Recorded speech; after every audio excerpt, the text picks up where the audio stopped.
ऐसे होते हैं जो महाराज बिटिया सज धज करके जयमाला डालने के लिए पहुंच जाए, लेकिन पिता खुद के कपड़े बदलना ही भूल जाता है। जिस दिन बारात आती है उससे एक दिन पहले सब सो जाएं, लेकिन दो लोग नहीं सोते। पहला है बाप और दूसरी है खुद बिटिया।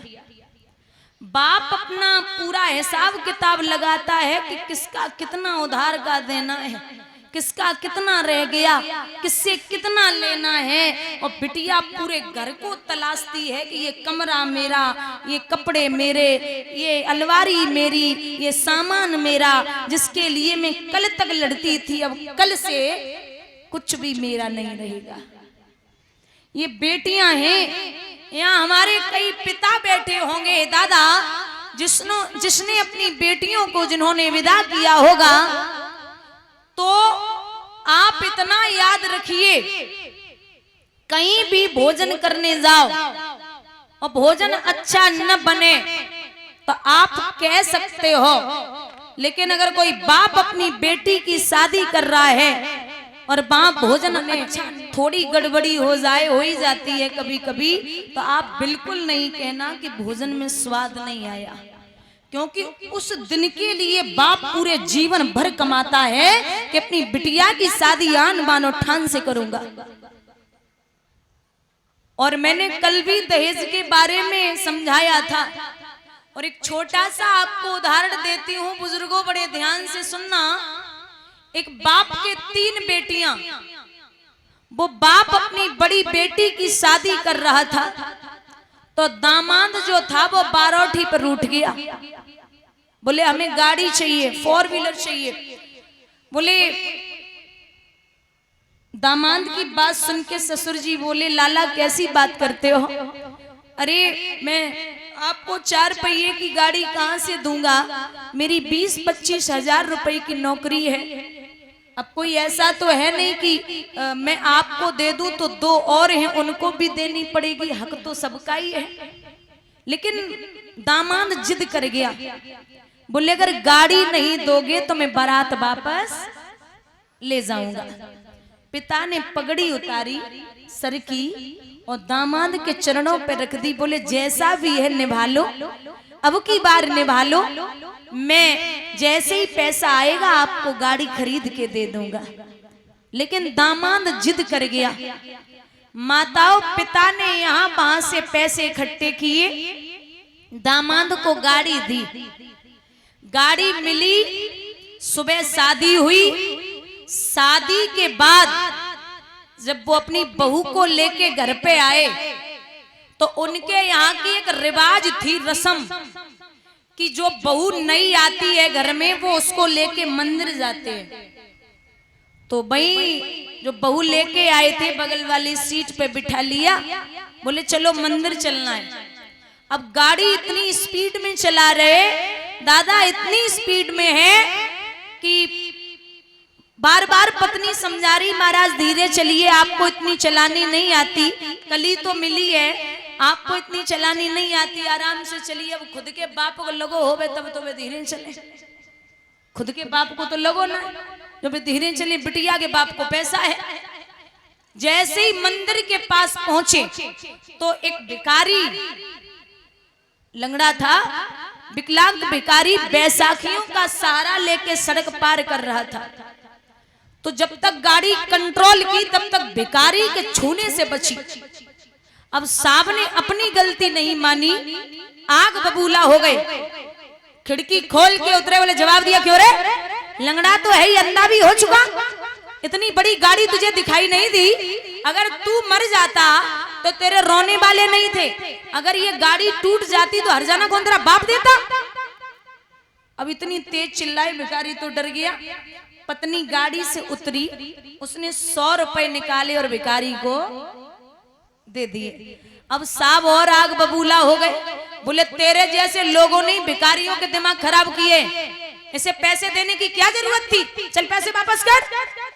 पत्नी ने पति का चेहरा देखा और जवाब दिया, जबान संभाल के बात करो। बोले क्यों? बोले इसके तो पैर नहीं है, तब ये रोड पे खड़े होके भीख मांग रहा है, और ये घर से गरीब है, तब ये भीख मांग रहा है। तुम आए तो पैरों सही सलामत है, घर से ठीक ठाक हो, तो मंडप के नीचे बैठ के हमारे बाप से भीख मांग रहे थे, तुम्हें शर्म नहीं आई? अरे शर्म कर लो, इसके तो कुछ है ही नहीं, तब ये भीख मांग रहा है। तुम्हारे तो सब कुछ है, तब तुम हमारे बाप से भीख में गाड़ी मांग रहे थे। चाहे वो रोड का भिखारी हो, चाहे वो मंदिर के अंदर मांगने वाला भिखारी हो, चाहे वो मंदिर के बाहर खड़े होने वाला भिखारी हो, भिखारी सब ही क्वालिटी अलग अलग है। बोलिए गोविंद भगवान की।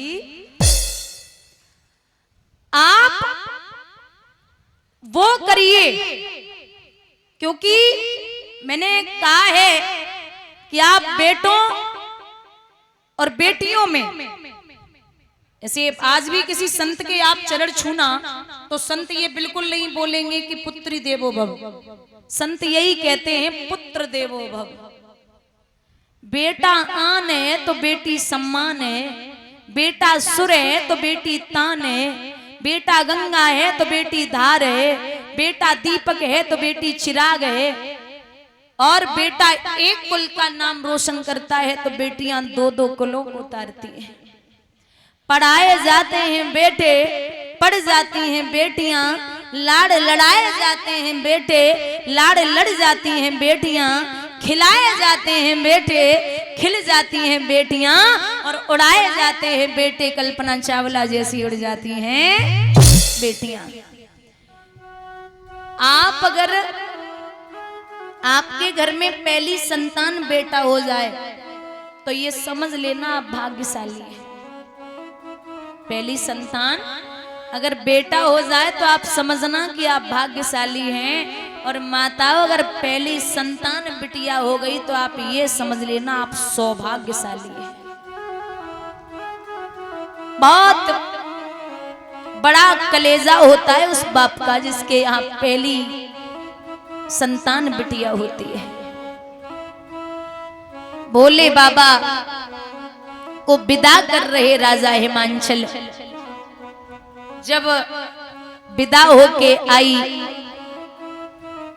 तो बोले आपको तो कुछ नहीं चाहिए? बोले नहीं, अब धन धन भोलेनाथ तुम्हारे कौड़ी नहीं खजाने में, और 3 लोग बस्ती में बसाए दे आप बसे वीराने में। या तो नहीं, वैसे कुछ लोगों की सोच होती है कि अगर आदमी गांजा पी ले, शराब पी ले और भांग खा ले तो कहता ये कोई बड़ी बात थोड़ी है, तो भोले बाबा ने भी पी खाई है। पहले तो आपने देखा नहीं है कि कब खाई पी है, और दूसरी बात ये है कि अगर आप यही सोचते हो कि बाबा ने गांजा भांग शराब पी है, तो एक चीज बाबा ने और खाई है। जैसे भगवान जो करते वही करोगे, तो बाबा ने एक चीज और खाई है, पता है क्या? जहर। अगर शायद सभी खा पी रहे हो तो जहर भी ट्राई कर लो, शायद असर ना हो। क्योंकि जो बाबा कर सकते हैं वो आप कभी नहीं कर सकते। आप एक बात बताइए, भूत और बभूत, भूत और बभूत कभी एक साथ रह सकते हैं? नहीं। बभूती लगाओगे तो भूत नहीं आएंगे, लेकिन बाबा के शरीर पे है बभूती और साथ में है भूत। और गाय, वो बैल और शेर कभी एक साथ नहीं रह सकते। मैया की सवारी है शेर और बाबा की सवारी है बैल। और सर्प और मोर, बहुत बड़ी दुश्मनी है सर्प और मोर में। बाबा के गले में है सर्प और बेटा है कार्तिकेय, उनकी सवारी है मोर। चूहा और सर्प में बहुत बड़ी दुश्मनी है। गणेश जी उनकी सवारी है चूहा और बाबा के साथ है सर्प। आग और पानी, आग और पानी कभी एक साथ नहीं रह सकते। तीसरे नेत्र में है आग और ऊपर जटाओं में है गंगा। बोलिए गोविंद भगवान की। जो दुश्मनों को एक साथ रख सकता है वो भला क्या नहीं कर सकता। मैया ने जवाब दो, आप विवाह करके तो आए, हमारा बड़ा मन है कि आप महल बनवाओ। ठीक है, महाराज महल बनवाए गए सोने के, तो उन सोने के महलों का गृह प्रवेश करवाने के लिए आए विश्वशर्मा। ब्राह्मण विश्वशर्मा जो रावण के पिताजी हैं। अब रावण साथ में आया तो उसने जब सोने के महलों को देखा तो उसकी नीयत बिगड़ी। भोले बाबा को देखा और जवाब दिया विश्वशर्मा ने कि आपका गृह प्रवेश हो गया, अब दक्षिणा की बारी है। हाँ हाँ बाबा बोले क्यों नहीं, मांगो। रावण ने देखा, बोले पिताजी उल्टा सीधा कुछ मत मांग बैठना। बोले तो आपकी कोई इच्छा है? बोले जी है ना। क्या? इनसे कहिए ये सोने के महल हमें बहुत बढ़िया लगे, ये हमें दे दें। बाबा से कहा कि सोने के महल मुझे चाहिए। बाबा बोले क्या दिक्कत है, जैसे हमारे वैसे आपके ले जाओ। वो सोने के महल भोले बाबा ने रावण को दिए। उन्हीं महलों का नाम पड़ा है लंका। बोलिए गोविंद भगवान की। बाबा बोले हमारा तुम्हारा गुजारा कैलाश पर्वत पर ही होगा, इसलिए महलों की इच्छा ना करो। इस प्रकार से बाबा को जीवन पर्यंत तक मैया ने साथ दिया। श्री सूत जी कहते सोनकादिक ऋषियों, प्रसंग उठता है कि सृष्टि का निर्माण कैसे हुआ। हम और आप किसकी संतानें हैं? तो भगवान विष्णु की नाभि से कमल, कमल से ब्रह्मा, ब्रह्मा की दो संतानें पैदा हुई हैं, मनु और शतरूपा। मनु और शतरूपा की 5 संतानें पैदा हुई हैं, 3 बेटियां और 2 बेटे। 3 बेटियां हैं आकुति, देवहूति और प्रसूति, और 2 बेटे हैं उत्तानपाद और प्रियव्रत। महाराज ये देवहूति करदम ऋषि के लिए ब्याई गई थी।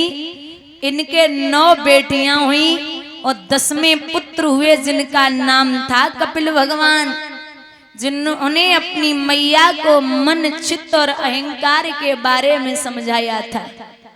अगर इस मन को वश में करना है तो सबसे पहले चित्त को वश में करिए, क्योंकि पहले चित्त बिगड़ा, फिर मन बिगड़ा, और मन बिगड़ा तो चरित्र बिगड़ा, और दादा अगर चरित्र बिगड़ गया तो दुनिया बिगड़ गई, फिर आपको सुधारने वाला कोई पैदा नहीं हुआ। ये मन जो है, एक किसी संत ने कहा है कि मन गधे के समान होता है। अगर एक बार उल्टा चला दिया तो ये उल्टा ही चलेगा, और उल्टा बहुत जल्दी सोचता है। इतनी अच्छी बातों को नहीं समझेगा ना, अच्छे रास्ते पे चलेगा। उल्टा चला दो बढ़िया तरीके से चलेगा। पहले के जो धोबी हुआ करते थे वो गधा रखा करते थे, तो जब कपड़े धुलने जाते थे तो गधे को ले जाते थे। कपड़े धुलने के बाद सुखा के गधे पे रख के तब घर आते थे। एक धोबी कपड़ा धुलने के लिए चला तो जैसे ही कपड़े निकाल के रखे तो वो गधा जो था वो खेती बंजर करने लगा। अब धोबी विचार करता है कि अगर गधा पकड़ूंगा तो कपड़े नहीं धुल पाऊंगा, और कपड़े धुलूंगा तो गधा भाग जाएगा। तो बैठ के रोने लगा। एक आए संत। संत का मतलब है समाधान। संत का मतलब है समाधान, और समाधान का मतलब है संत। जिसके पास हर एक चीज का समाधान होता है वही दुनिया का सच्चा संत होता है। और संतों को कभी भी गुस्सा नहीं आना चाहिए, क्रोध आसपास भी नहीं भटकना चाहिए। दुनिया में 5 संत ऐसे हैं जो बहुत क्रोधी हैं। 5। पहले हैं भृगु महाराज, जिन्होंने भगवान विष्णु की छाती में लात मारी थी। दूसरे हैं अगस्त्य ऋषि, जिन्होंने उजली में समुद्र पी लिया। तीसरे हैं दुर्वासा ऋषि। चौथे हैं विश्वामित्र जी, और 5वें हैं परशुराम जी। ये दुनिया के 5 संत बहुत गुस्सेल जिद्दी हैं। और इधर ये बैठा रो रहा था कि मैं कपड़े नहीं धुल पा रहा हूं, तो संत जी निकले। बोले क्या हुआ? बोले महाराज कोई उपाय बताओ, कपड़े नहीं धुल पा रहा हूं। बोले दारा गधे को रोज कहां बांधता था? बोले सामने वाले पेड़ से। बोले गधे को पैर में ही बांधा जाता है? बोले जी। तो इधर आ, गधे को वहां महाराज खड़ा किया पेड़ के पास में, और 7 बार पैर से सीधा हाथ घुमाया, 7 बार। अब गधा तो गधा, रोज की उसकी आदत थी, उसे लग रहा ये बांध रहे हैं, तो 7 बार पैर से और पेड़ की तरफ सीधा हाथ घुमाया। गधा खड़ा हो गया। धोबी ने 2 घंटे में कपड़े सुखाए, धुले सुखाए, अब गधे पे रखे, अब खूब मार रहा कि चलो, अब वो चल नहीं रहा। संत जी वापस आ रहे थे। बोले क्या हुआ? महाराज अच्छी अकल बता गए, अब ये चल ही नहीं रहा। संत जी बोले अरे ओ बाबरे, जो काम बताए के गए वो तो पूरा कर ले। अब गधे को तो ये लग रहा है कि मुझे बांध रखा है। पहले 7 बार सीधा हाथ घुमाया था, अब 7 बार उल्टा घुमा दे। जैसे ही उल्टा हाथ घुमाया, गधे ने चलना शुरू कर दिया। ऐसे ही अम्मा ने अगर सत्संग में लगाओगे और सत्संग में बांध दोगे तो ये वहीं बंधा रहेगा, और अगर एक बार उल्टे कामों में लगा दिया तो आप उसे सही रास्ते पे मुश्किल से ला पाएंगे।